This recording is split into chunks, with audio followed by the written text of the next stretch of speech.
Bien, chers amis, bonjour.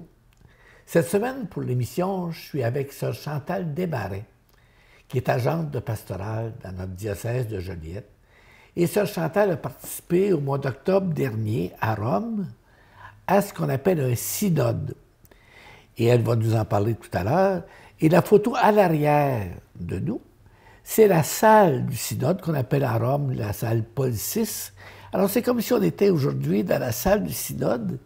Et sœur Chantal va nous parler justement de ce synode. Mais d'abord, toi, sœur Chantal, je viens de dire que tu es agente de pastorat dans le diocèse, mais comment ça se fait? Il y en a beaucoup d'agentes de pastorat au Canada. Ben oui. Mais comment ça fait que tu as été choisie, toi, pour participer à ça? Ça a commencé avec l'ouverture du synode en 2021, octobre 2021. Alors, le pape voulait faire un synode sur la synodalité.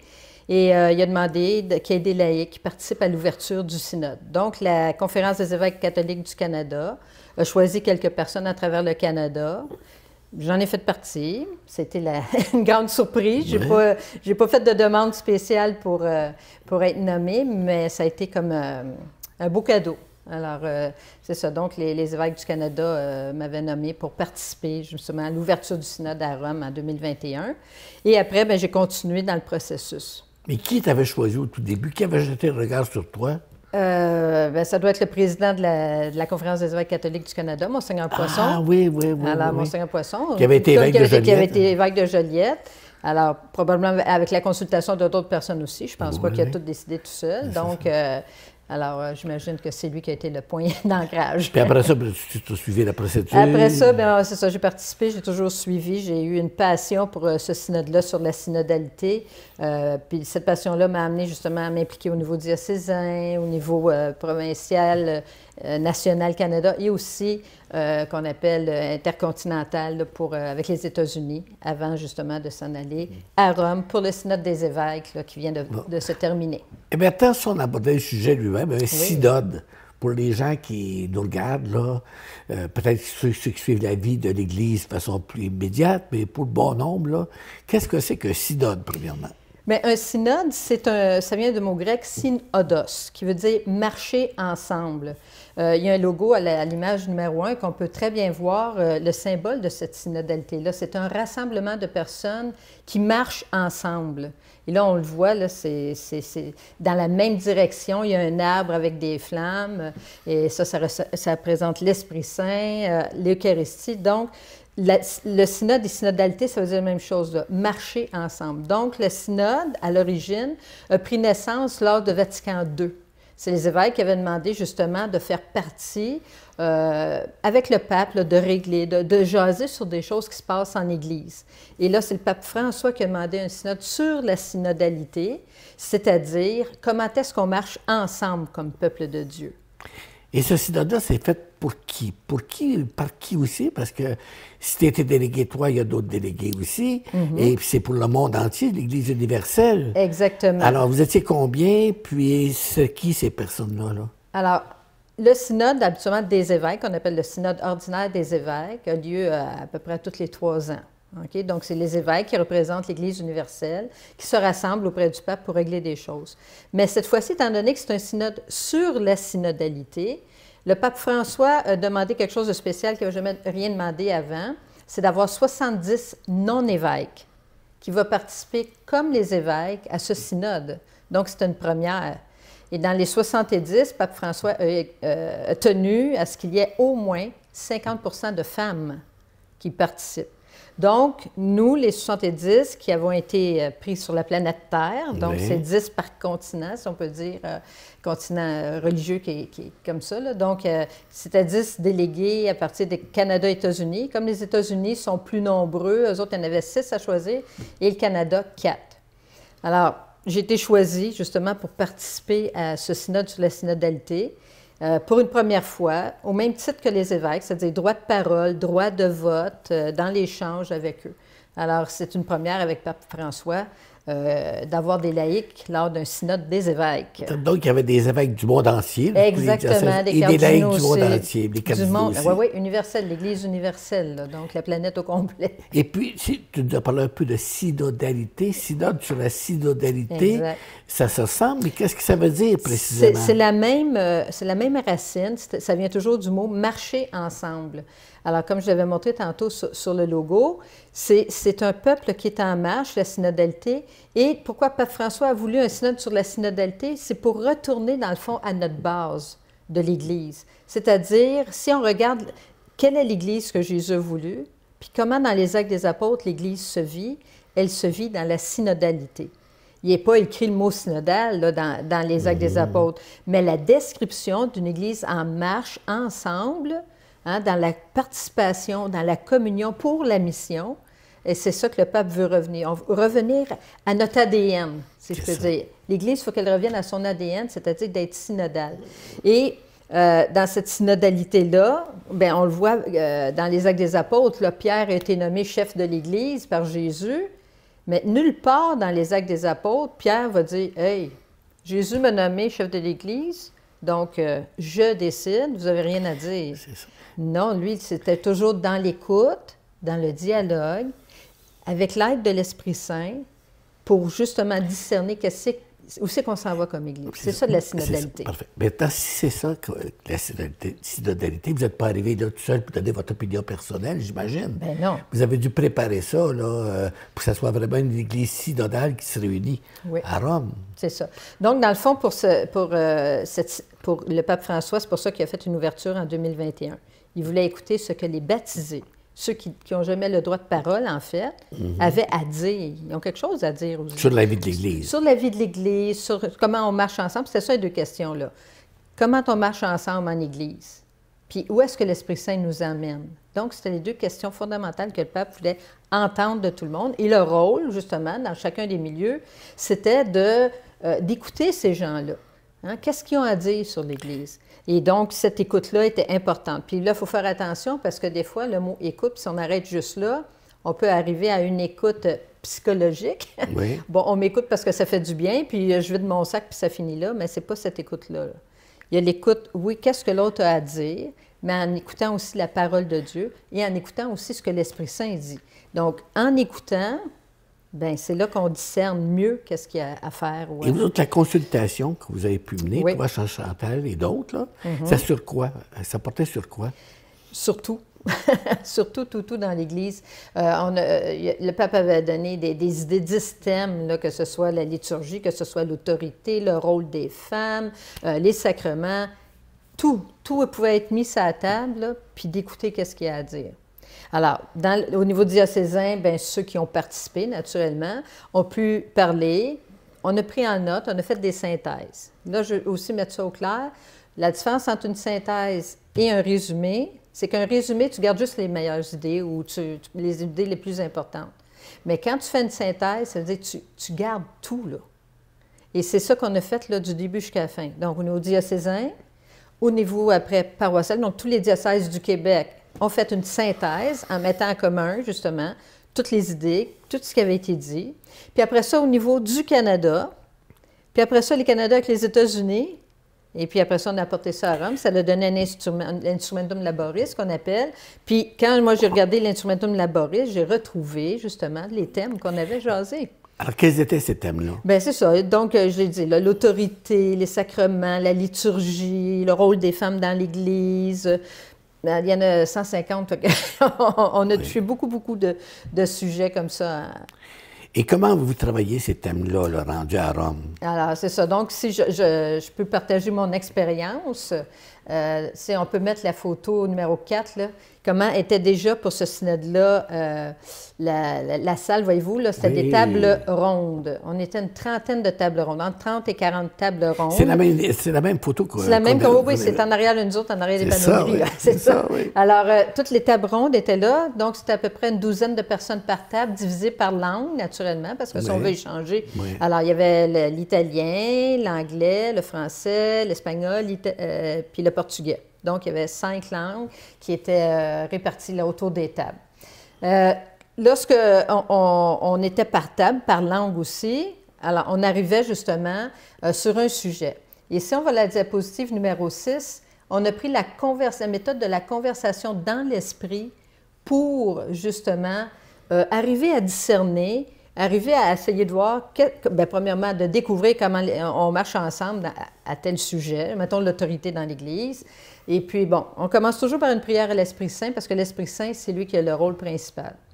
On fait un premier tour de table. Il y a un facilitateur ou une facilitatrice à chaque table qui, son rôle, c'est de donner le droit de parole à tout le monde. Parce qu'il y en a des fois qui prennent le plancher plus que d'autres. Oui, c'est ça, oui. Alors, c'est pas parce que tu es un cardinal que tu vas parler plus longtemps que le petit laïc qui est arrivé. Donc, tout le monde avait son 2 ou 3 minutes pour parler de son expérience, qu'elle avait entendue chez elle, dans son coin de pays, à ce sujet-là.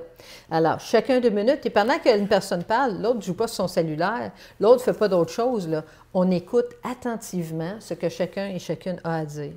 Et ce qui est beau là-dedans, c'est parce que, bon, moi, je viens du Québec. Il y en a un autre qui va arriver de l'Afrique du Sud, l'autre de l'Afrique du Nord, l'autre de l'Asie, l'autre de l'Europe. Alors, autour de la même table, tu as l'Église universelle. Alors, mon expérience à moi peut éclairer quelqu'un d'autre, puis l'expérience de l'autre peut m'éclairer moi. C'est ça qui était beau là-dedans. Donc, le premier tour, moi, je parle de mon expérience et chacun y va. Après, on prend encore un moment de silence. Et pendant ce moment de silence-là, on dit, bon, qu'est-ce qui me frappé, qu'est-ce qui me saisit dans le premier tour, qu'est-ce que j'ai, c'est ça, qui vient me marquer. Puis après, on partage ça pour un deuxième tour. On fait encore un moment de silence, de 2 à 3 minutes. Et au troisième tour, bien, on essaie de trouver justement, c'est quoi nos convergences? C'est quoi nos divergences? Parce que oui, il y a des choses qui se retrouvent, qui sont communes, mais il y a aussi des tensions, des divergences, puis il faut les nommer, puis il faut le dire. Puis en même temps, bien, on a-tu des propositions, des suggestions pour ce sujet-là? Donc, chaque sujet a été travaillé comme ça. Et dans le document final qui résume justement ce que nous avons fait pendant ces 5 semaines-là, il n'y a pas de décision qui a été prise. Mais disons que pour la première fois en Église, il y a des sujets qui ont été parlés librement autour des tables. Et ça, c'est beau, là. C'est un gros pas. C'est ça. Et toi, vous étiez 12, 13, tu dis? 12 autour d'une table, oui, c'est ça. Et est-ce que vous étiez toujours à la même table ou si vous échangez? Non, bien là, j'ai une photo justement d'une de mes équipes, la photo 5, là, si on peut la mettre. Alors ça donne l'idée qu'on est ensemble autour de la table. Il y a une personne qui est facilitateur ou facilitatrice qui n'a pas droit de vote, rien. Donc, c'est comme un bénévole qui s'assure que tout le processus... Comme animateur, animatrice. Exactement, que ça va bien. Sinon, autour de la table, comme on le voit là, on était entre 10 et 12 personnes, donc des évêques, des cardinaux, d'autres laïcs, et on échange ensemble, justement, sur ce sujet-là. Après, on a fait une mise en commun, puis après, le pape vient, il assiste à toutes chaque table va faire son résumé de ce qu'ils ont dit à leur table. Donc, il y a 35 tables environ. Et là, Pape François, il est là aussi. Il ramasse tous les résumés, puis ça, après ça, il y a des experts qui font encore là une synthèse qui a donné notre document final là, sur ces sujets-là. Et toi, l'expérience que tu as vécue à ce moment-là, oui. Tu as rencontré des cardinaux, des oui. évêques, des consoeurs, des confrères et tout. Oui. Comme expérience humaine et spirituelle. Bien, déjà, j'étais comme émue d'être choisie. Oui. ça, pour moi, ça a été très, très touchant. Puis je me suis dit, wow, c'est là que j'ai pris la conscience de qu'est-ce que ça veut dire être choisi. Hein, pour ce que toi, tu as fait, j'ai rien fait de spécial, je n'ai pas envoyé un CV, mais bon, ça m'a beaucoup... Donc, à la procession d'entrée aussi, on faisait partie, nous autres aussi, les laïcs, de la procession d'entrée pour l'ouverture du synode. À la basilique Saint-Pierre. Et là, j'ai eu un petit moton, là. Ben oui. Je me dis, wow, moi, je suis ici. Je suis là. Oui. C'est comme si j'avais de la misère à le croire. En tout cas, puis après, bien, c'est tellement dans une ambiance fraternelle, tellement qu'à un moment donné, on ne s'appelait plus Monseigneur ou son éminence, on s'appelait par nos petits noms. Parce que, oui, ça venait, on créait tellement des liens fraternels entre nous, tout ça, que c'était une belle expérience. Puis justement, pour revenir là, aux tables tantôt, il y en avait par langue, bien, c'est sûr que pour un thème, on était ensemble. Après, ils nous changeaient entre langues pour pouvoir connaître d'autres personnes aussi. Donc là, j'étais à cette table-là. Après ça, bien, je changeais, mais toujours dans la langue française, parce qu'il y avait à peu près 5 tables de langue française. Alors, on échangeait ensemble. Donc, ça permet de connaître beaucoup de monde. Pape François aussi, j'ai eu une très belle expérience avec le Pape François. Ah oui? Bon, pas de ça. Ben oui, j'ai pas amené de photos parce que je voulais pas trop axer sur moi, mais il était accessible. Ah oui? très accessible. À un moment donné, ben, j'étais comme un petit peu nerveuse, je ne sais pas quoi. Il n'était pas loin de ma table en plus, puis il n'y avait presque pas de monde. Je dis, ben, je vais aller dire bonjour. Je dis, au pire, il y a un garde qui va me repousser, là, au pire. Mais non, je vais là comme si rien n'était, je l'ai salué, etc. Puis c'est arrivé plusieurs fois que je l'ai salué. Finalement, ben oui, puis à chaque fois qu'il était disponible, j'ai même dit que j'étais professeur de karaté. Là, on a beaucoup ri ensemble. Puis il me technique. Puis après, il me dit, ça, c'est bien. Je t'encourage à continuer ça, d'être dans les périphéries. François, c'est important, les périphéries. Hein? Alors, il m'a dit ça. Puis moi, j'ai fêté mon 60e anniversaire à Rome. Alors, pendant le synode, alors j'ai été le voir pour avoir une bénédiction spéciale lors de mon anniversaire. Fait que, j'ai eu une bénédiction du pape, puis il m'a donné un beau chapelet. Ben, oui, c'est ça. Donc, ça a été une belle expérience avec Pape François. Il sait où il s'en va, puis il est tout là. C'est un gars très, très simple. Bon. Et puis toi, avec la rencontre des autres continents et tout ça, là, la vision de l'Église universelle, ce qu'on vit ici, ce qu'on vit, qui se vit ailleurs, c'est quoi aussi ton sentiment à ce moment-là? Bien, c'est sûr qu'avec la conversation dans l'esprit que j'ai expliqué tantôt, là, les étapes de s'écouter, tout ça, ça permet justement que nos ornières, là, si on partait de même, là, ça faisait ça, là, parce qu'on n'est pas tout seul sur cette planète. Alors ça, c'est intéressant. Puis on voit qu'il y a certains pays du monde qu'on est similaires. Pour certaines choses, ça se ressemble. Puis il y a d'autres pays du monde où c'est vraiment totalement différent, la culture, puis tout ça. Alors c'est là que ça t'aide à comprendre que c'est pas si évident que ça, hein, de trancher, là, noir ou blanc, oui, non. Il y a tout Moi, j'ai assisté à la télévision, évidemment, là, dans les reportages. Il y avait ce qu'on appelle des comptes rendus, à un moment donné. Et à un moment donné, il y avait une rencontre avec 4 personnes, dont je me souviens. Il y avait le cardinal Leroy, pas le roi, mais Lacroix. Il y avait la secrétaire. Nathalie Becker. Moi, qui était une religieuse qui était au service du dicaster. Il y avait l'évêque au Congo, un cardinal dont je me souviens moins le nom. Et puis il y avait un évêque français. Et les 2 évêques québécois et français, pas se désolaient de la croissance des églises en Occident. Et puis, par contre, le cardinal d'Afrique disait, moi, je vous écoute un peu en riant. Ben oui. Parce que si vos églises sont vides, les autres sont pleines. Oui, c'est ça. Hein? Alors, tu sais, ça te donne une idée, quand tu es en réunion, ça doit c'est des facteurs, ça doit influencer des prises de position. C'est là qu'on voit qu'on n'est pas tous au même niveau, hein, que l'Église universelle n'est pas uniforme. Elle est différente, elle est diversifiée. Puis je pense que c'est une richesse. Parce qu'un temps, c'était ici au Québec, les églises étaient pleines. Là, on est rendu à ce stade-là, mais à un moment donné, on voit toujours que la bonne nouvelle circule pareil, hein, sur la planète. Puis, non, c'est beau de... Moi, j'ai beaucoup aimé cette expérience d'Église universelle, puis c'est enrichissant d'être ensemble. Puis, dans le fond, la phrase clé, moi, qui m'a animée pendant toutes mes 5 semaines, c'était au sujet du psaume qui dit « Amour et vérité se rencontrent ». Donc, la charité, qui est au cœur de la foi chrétienne, hein, c'est important, mais aussi la vérité. Donc, tu ne peux pas juste parler de charité sans être dans la vérité. Puis, tu ne peux pas juste parler de vérité, droit, de règles et tout ça, sans parler de charité. C'est de concilier ça que le défi est plus grand. Maintenant, le synode est terminé dans sa première partie, hein, parce qu'on sait, le pape a annoncé que l'année prochaine, ça va se poursuivre. Avec cette idée-là de l'Église universelle diversifiée, penses-tu qu'on pourrait arriver à des consensus sur des réformes, ou en tout cas des propositions de changement dans l'Église? C'est-tu possible aussi? Tu penses que c'est tellement différent que c'est... Non, je ne pense pas. Justement, la synodalité, ce qui est beau là-dedans, hein, si on se rappelle le logo de tantôt, là, que tu as des petits, tu as des grands, tu as une chaise roulante, on ne marche pas tous à la même vitesse. L'important, c'est d'aller dans la même direction. Donc, la beauté avec la conversation dans l'esprit qui aide au discernement. Donc, moi, ce que je ressens, c'est un peu comme dans le temps du début de l'Église, quand Paul était avec les païens, bien, il faisait des choses que le monde juif ne faisait pas nécessairement, puis pourtant, il n'y avait pas de séparation dans l'Église. Alors, la culture juive, culture païenne, c'était différent, mais chacun adaptait l'Évangile selon sa situation. Alors moi, ce que je pense justement avec la synodalité, c'est que oui, il va y avoir des choses qui vont changer, mais pour le mieux.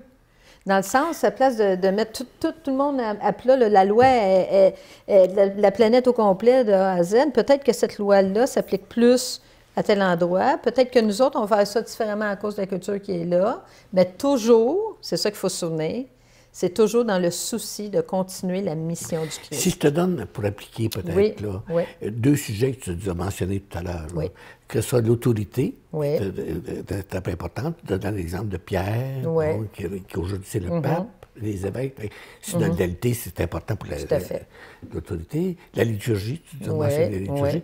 Comment il peut-il y avoir un consensus avec des cultures différentes, des traditions différentes? Bien, c'est ça. Donc, on regarde déjà avec les rites byzantins ou melkites. Là.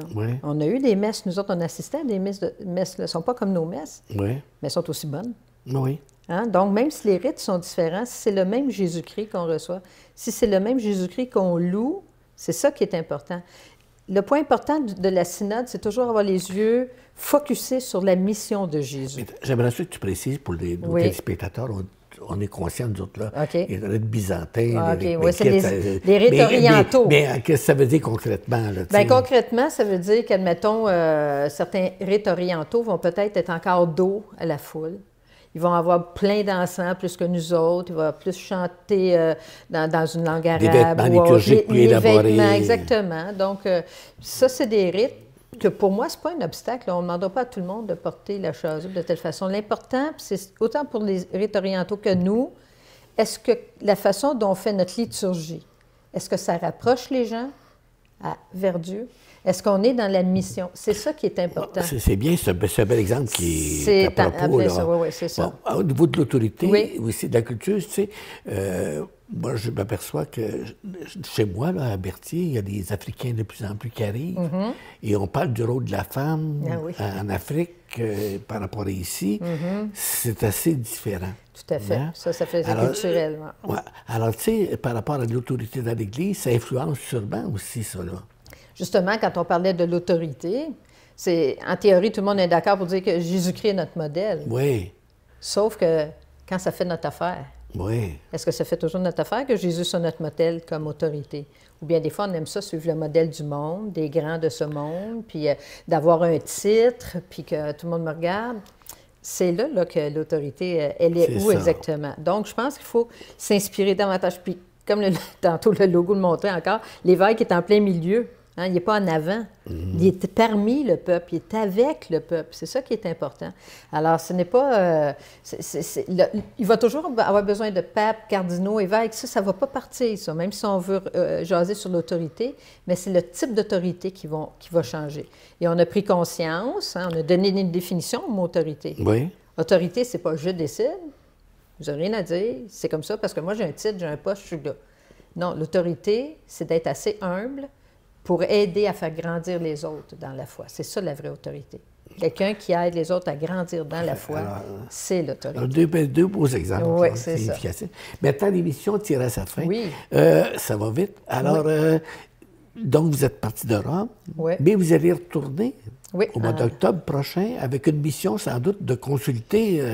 la mission, dans le fond... Qu'est-ce qui arrive là, entre les deux c'est ça, qu'est-ce qui arrive, parce que, dans le fond, le monde va dire, avez-vous décidé des affaires? Là? Non, on n'a rien décidé. Par contre, tous les sujets, on a trouvé les consensus, on a trouvé les divergences, puis on a donné des propositions, des pistes de solutions. Là, on revient chez nous. C'est sûr que la synodalité, là, ça ne sera pas un document à mettre sur une tablette, ça ne finit pas avec un livre. C'est une mentalité, puis c'est ça qu'il faut mettre l'accent là-dessus. Je suis contente qu'on conclue avec ça, parce que la synodalité, c'est une façon d'être Église. Et c'est changer une culture. On prend les Canadiens de Montréal, là, ils disent qu'ils sont en train de changer la culture. Là. Ils ne font pas ça en un an, hein? Alors, nous autres, c'est la même chose. Il faut changer notre culture en Église pour devenir synodal. Ça doit être notre ADN, notre façon d'être. Et ça, c'est dans l'écoute, c'est dans le discernement. C'est de reconnaître que tous les baptisés, même 90 ans, même 7 ans, 6 ans, nous avons tous la même dignité. Et selon nos talents différents, nos charismes différents, nos dons, nous sommes tous appelés à poursuivre la mission de Jésus-Christ. Ça, c'est le message qu'il faut retenir. Mais concrètement, toi, ça c'est beau, c'est très bien, mais concrètement, ta mission, toi, de consultation, ou je ne sais pas comment... Bien, moi, ma mission, c'est un peu comme aujourd'hui. Cette année, c'est quoi que tu as comme projet? Bien, c'est ça. Ma mission, je pense, comme en étant déléguée, c'est d'être disponible. On m'avait invité à la télévision pour en parler. Bien voilà, je prends l'occasion. Il faut en parler du synode, on n'en parle pas assez. Puis ceux qui en parlent, des fois, ils n'en parlent pas de la bonne façon. Il y en a qui pensent ça, on détruit tout, on flush les... Non, c'est pas du tout ça. Au contraire, on vient à la source. Et c'est ça qui est important de savoir. On ne défait pas l'Évangile. Au contraire, on veut revenir à la source. Alors, de prendre des occasions comme ça, moi, dans mon milieu aussi, d'en parler, oui, être toujours à l'écoute, mais c'est sûr qu'on a des objectifs. Et l'objectif, on est comme en gestation jusqu'à la prochaine étape, mais c'est d'essayer d'embarquer le plus de monde possible et surtout les membres du clergé. Parce que eux autres sont les leaders dans leur paroisse. C'est important qu'ils comprennent. Tu parlais des sujets qui ont été abordés, de la façon de le faire, et puis des consensus, puis des divergences aussi. Est-ce que tu donnes comme mission de consulter des gens? Je ne sais pas si le mot consultation est à propos, là, mais... oui, c'est sûr que je vais toujours être à l'écoute, mais je pense que le plus important, c'est d'implanter le processus synodal. Donc, d'en parler. Comme je viens de dire, ici, dans une paroisse, le curé ne veut rien savoir de ça, le synode. J'ai beau, moi, me taper, jouer avec la quête ailleurs, ça ne va rien faire. Donc, il faut justement qu'au niveau diocésain, justement, on s'assoit, puis qu'on dise, bien, qu'est-ce qu'on peut faire pour sensibiliser tout le monde au synode? Oui, c'est pas tout le monde va marcher à la même vitesse, d'accord, mais il faut que tout le monde embarque là-dedans. Parce que quelqu'un qui va s'isoler ou qui prive ses paroissiens de comprendre c'est quoi la synodalité, vers quoi on s'en va, c'est plate, là. Alors, le but, là, c'est de continuer à en parler, d'être à l'écoute. Ça, c'est sûr qu'on continue d'être à l'écoute, mais je pense que tout a été dit, puis que ça se répète. Maintenant, il va peut-être avoir des solutions, l'Esprit Saint va nous faire signe, donc être attentif à ça. Mais il faut implanter la synodalité. Puis, est-ce qu'il y a un document final qui est sorti à la fin du synode, qui sera mis à la disposition des personnes qui pourront donner, justement, leur avis pour que vous puissiez les écouter? Oui, ils peuvent donner leur avis, c'est sûr, c'est public. Où est-ce qu'on peut... Est-ce qu'il est sorti de... Oui, celui italien, anglais, français, dernièrement, est sorti. Donc, synode.va. Et puis là, il y a les documentations, puis il y a justement... Donc, si les gens veulent regarder qu'est-ce qui a été discuté ou quoi que ce soit... Dans le fond, ça va tout résumer nos 5 semaines. Donc, c'est sur... synode.va. Synode.va. Alors, c'est important que vous le sachiez. Hein? Oui. Et puis, sachez que c'est Sœur Chantal qui est notre représentante. Alors, vous pouvez la rejoindre par le diocèse de Joliette. Exactement. Facilement. C'est ça. Et puis, je t'offre ça, si jamais ça t'intéresse, au cours de l'hiver prochain, pendant que vous êtes encore en démarche, là, tu pourras venir en tout temps à l'émission pour relancer le... On peut le relancer. Puis si jamais il y a des questions qui viennent à vous, qu'on veut approfondir, bien, vous avez juste à me le dire. Ça me fait plaisir de revenir ici pour en parler. Bien, tu es bien gentil, Chantal. Ça fait plaisir. Merci beaucoup, Claude. Une bonne année là, pour la consultation. Bonne année tes projets. Oui. Et puis, notre projet. Oui, c'est ça. Et pas puis, mon projet. Non, et puis, je te souhaite un bon retour à Rome. Oui, c'est ça. D'octobre prochain. Exact. Et bienvenue à CTB entre-temps. Merci. Alors, bien, chers amis, on se retrouve la semaine prochaine. Merci beaucoup.